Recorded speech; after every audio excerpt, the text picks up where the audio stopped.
Okay, let's have a look at this one here. 3 plus 2i is a root of that quadratic where p and q are real. Right, so this quadratic has real coefficients, which means the roots occur in conjugate pairs. So the two roots are 3 plus 2i and 3 minus 2i. And the p here and the q here can be found. P is minus the sum of the roots. So that would be minus 6 if you add alpha and beta together. And q is the product of the two roots.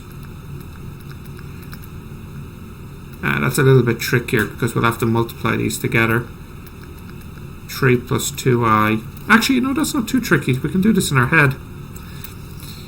It's 13. 3 times 3 is 9. And then the other two pieces cancel. And then it's plus 4 at the end. 2i times minus 2i is minus 4i squared, which is 4. So it's 9 plus 4, which is 13. So we have the p and the q. Now we want to write this in polar form. Okay, be part 1 here. So just a quick sketch. It's in the 4th quadrant. Okay, so the or will be the square root of that squared plus that squared. 4 times 3 is 12. That's nice. So that's 4. And then the theta here is going to be tan inverse this length divided by this length.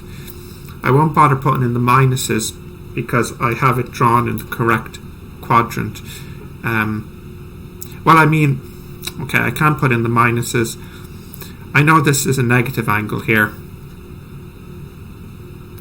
I could manually make it negative or get the calculator to do it for me. So it's minus 2 root 3 over 2. Looks like we're in radian mode. So, okay.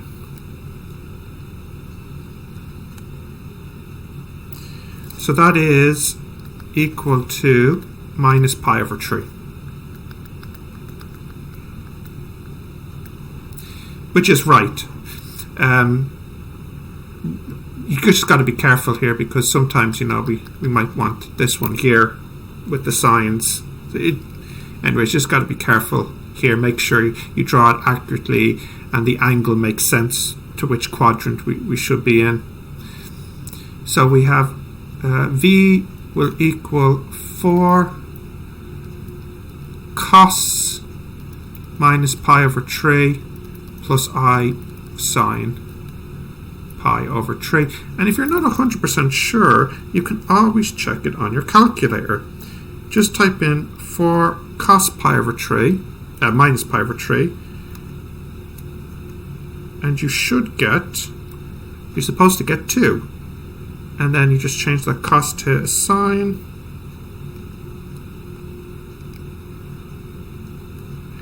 And you should get minus 2 root 3, and you do. So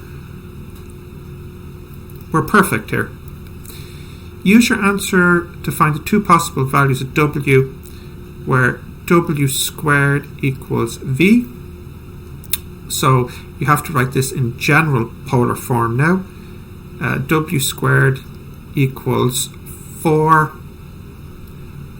cos minus pi over 3 plus 2n pi plus I sine minus pi over 3, I ran out of space, sorry, 2n pi, close.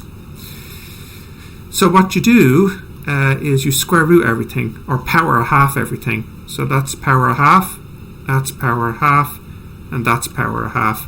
And the more of them said that the power multiplies in.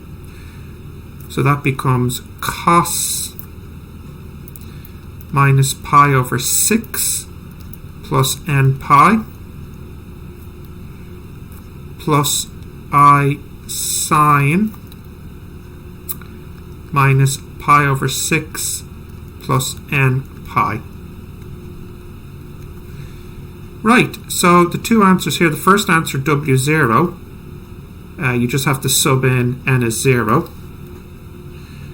So that's 2 cos minus pi over 6. So that's root 3. And then replace the cos with a sine. Minus 1i. And then you put n as 1 to get the next answer. So that would be W1. And you sub that in, and I'm pretty sure you should get minus root 3 plus I. I'm taking a little bit of a sneaky shortcut here because I know that the solutions will be plus or minus because it's a square root question.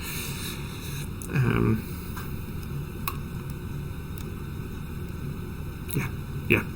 Okay, so actually, sorry, I got a little squished there, but it's not too bad of a question.